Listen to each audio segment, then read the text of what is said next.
কোনো ঘরে আলো নেই, কারোর চোখে ঘুম নেই, পেটে ক্ষুধার জ্বালা, আর মনে দাউ দাউ করে জ্বলছে আগুন। সবার মনে একটাই ভয়, কাল কি হবে। এরপরই ঝাঁসিতে শোনা গেল ঘোড়ার খুঁড়ের শব্দ। 1857 সালের উত্তাল দিনে, যখন ব্রিটিশরা একের পর এক রাজ্য গ্রাস করে নিচ্ছিল, তখন ঝাঁসির দুর্গ থেকে গর্জে উঠেছিল এক সিংহিনী।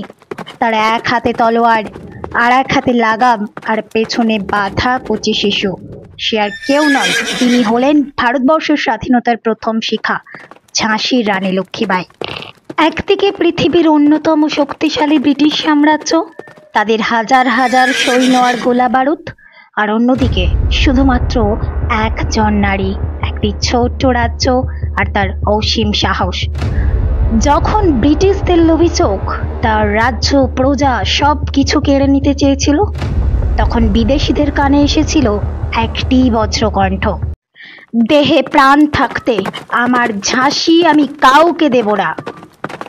যে নারীর ঘোড়ার খুঁড়ের শব্দে থমকে গিয়েছিল ব্রিটিশদের অগ্রযাত্রা, যে নারীর হাতে ধরা তলোয়ারের প্রতিটি কোপে লেখা হচ্ছিল প্রতিবাদের এক নতুন ইতিহাস। হ্যাঁ, সেই লক্ষ্মীবাঈয়ের গল্পই গোটা ভারতবর্ষের স্বাধীনতার স্বপ্নকে এক লহমায় জাগিয়ে তুলেছিল।